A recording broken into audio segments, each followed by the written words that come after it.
We are so fortunate that right here in West Cork, just a few minutes from my house, from where I live, we have an abundance of fresh, natural herbs like meadowsweet growing right on the side of the road, and there's not even dust on it. It's so lovely. Also here you can see cleavers, and they kind of stick to you and stick to plants. This one here we use for lymphatics of all things, but also really good for digestion.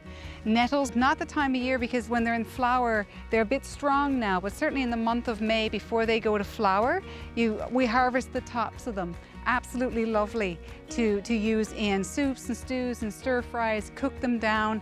We make teas, you can dry the cleavers and make a tea, make a nettle tea. And of course this beautiful meadowsweet, even to pick a bunch and put in your kitchen. It smells delightful. I think is underrated, and it rivals the elderflower, especially when it comes to making drinks and teas and stuff. It's very fragrant and really, really beautiful. Highly medicinal as an anti-inflammatory. Okay, so now we've got our meadowsweet. We've got a few here for our syrup, and we're gonna go make some syrup, so we'll see you in a little while.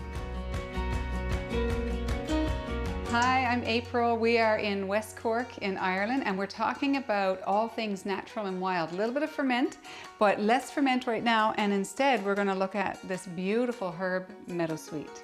I'm just gonna show you a few little things here that I've gathered some stuff to make a syrup. And I'm going to make a meadowsweet syrup, so obviously we need meadowsweet flowers. One of the things I'm going to show you in a minute is what to trim and what part to use, because it's a common question of any of the plants. We need a pot that's not going to get damaged if you pour boiling water in it.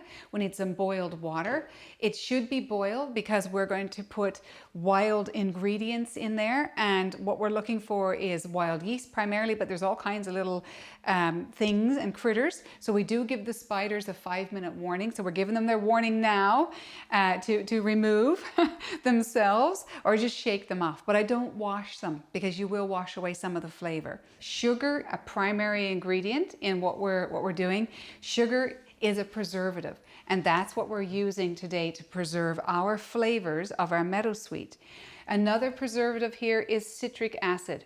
I only have a little bit. I only tend to use a little bit, but it's nice to put a smidge of citric acid in if you're going to make a syrup that you want to keep longer than 3 or 4 months. I like to make syrup this time of year because I'm going to use it at Christmas time and in the winter. So we want to keep it a few months. You can pop it in the fridge, but with the citric acid, it'll preserve itself longer. So I'm just going to assemble it now, and this is really simple. I don't tend to measure a whole lot, and I just kind of let nature take its course. But generally, per 1 pint of water, or half a liter, it's approximately 700 to 800 grams of sugar. That sounds like a lot. It is a lot, but that's what you need for 2 reasons. The preservative. All right, your sugar is going to preserve your final ingredient, but your sugar is also going to act like an extraction. So your sugar is an important ingredient to extract the constituents of the herb that we want. So this is zeroed out. We are up to about 1,500 grams. So sugar is going to go in there in our pot. So 1 liter of water, or 1 liter and a little bit of water, of hot water. 1. So we're just going to make a little bit here, and we're just going to stir it here in the hot water that's been boiled. Now another little thing, if you're using fresh herbs from outside, like this one here is made with wild chamomile, you can make dandelion. I make dandelion syrups as well. There's so many wonderful herbs. One of the things that I tend to do with the herbs is I add some different flavors in there. You don't have to. But I love to add lemon. I love to add a little bit of ginger, just a slice or 2. I love to add berries. And you end up with this lovely, delicate blend of flavors that you can do anything with at the end. A spoonful of this over vanilla ice cream is delicious. Or just take it and you can dilute it 6 or 7 to 1 with sparkling water, with ordinary water, with wine, with gin, whatever you want. You can add and make mixed drinks. So I'm just stirring this now to dissolve most of the sugar. And then what I'm going to do is just add my herbs. The lovely thing about meadowsweet and these beautiful flowers, these cream colored flowers, very fragrant. It contains a multitude, just like elderflower, of wild yeast.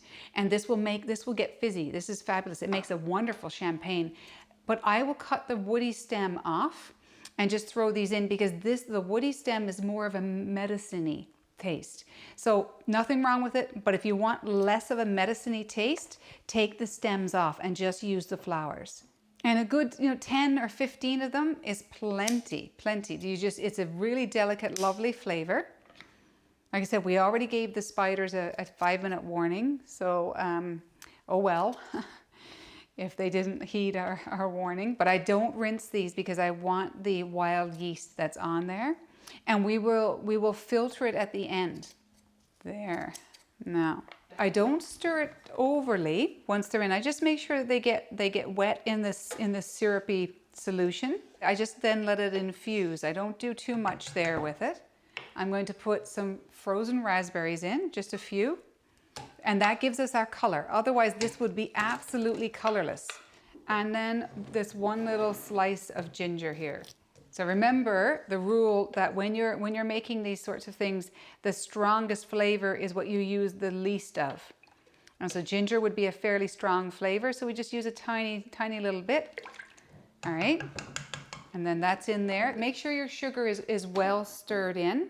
And at the end, a little bit of citric acid, a couple tablespoons. The interesting thing about citric acid, it will also preserve color. So if you get a nice delicate pinky color, it won't fade, it won't change. It'll preserve the color, it'll preserve the flavor, and it's kind of like vitamin C. So citric acid is something that here in Ireland we can get at the chemist or a lot of different food suppliers. You can get it in bulk for jam making. It's a preservative. It should be widely available. It's just to know where to look. But here we can easily get little tubs of it, I think 100 grams or 200 grams at a time in the chemist, and that's often enough to do you for a full season. Now, I've seen written in recipe books to leave this sit 20 minutes and then strain it off.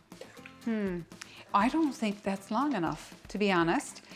But again, I'm a herbalist. I love these herbs and I want the benefit of these herbs. So if it's elderflower, if it's meadowsweet, if it's dandelion or wild chamomile or whatever you can find, I want the benefit of the herbs. So I want to be able to look at this later in the season and go, oh, what are the properties of meadowsweet? Meadowsweet is actually good for everything from aches and pains to fever to inflammation. It's an amazing little herb. So why wouldn't we have a little bit of that on a cold winter's night? So I want to leave my ingredients soaking in here for about 24 hours. It's not going to go off. Put a cover on there and it's just going to be steeping in the sugar. And if you find that all the sugar is completely gone really quickly, add more sugar because it's still not saturated. And it looks like a bit of a mess. It is. And then we're going to cover it up and leave it sit for a good few hours and let it steep.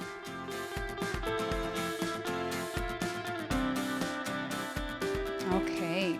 So there's nothing wrong with all the bits and pieces that we've got steeped in our syrup. You can eat them and drink. They're all food, and even the meadowsweet is lovely. It is food, but we don't want to be picking them out of our teeth. So what I did is just a square of a tea towel, and we've kind of sewed around the edges. We use these. These are very versatile.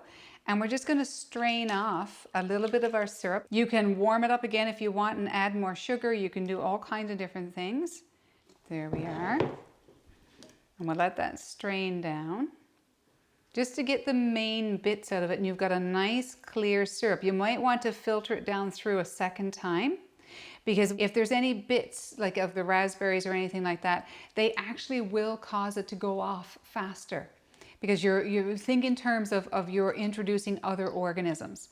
And certainly with the wild meadowsweet, this is coming from outside in the clean countryside, but it's still full of organisms. So we want to make sure we get all our little bits out. So I'm just going to pour this up into my glass jar. Any nice clean glass jar will do. It's still a little bit warm, which is lovely because it'll make a little seal with the cap. Tuck them in the back of the fridge or the back of a cool cupboard, but it would want to be a little bit on the cool side. Label everything, label, label, label, because if you're like me, I forget when was that made, what is in it. So label it clearly and then pop it in the fridge, and it will keep for a good few weeks, and if not months, depending on how much sugar you use and how much citric acid. And there we have it, nice jar of syrup. So this is our jar of syrup with meadowsweet and ginger, and we used raspberries. Use your imagination here. This is what we did today with what we had on hand, but you could walk into your kitchen at any time and find cinnamon sticks, make beautiful syrups. Think in terms of pancakes for kids and stuff. Apples, you know, you can get really inventive. It doesn't have to be herbs. It can be any berries, any spices, but you can use this same recipe with nearly any kind of ingredients.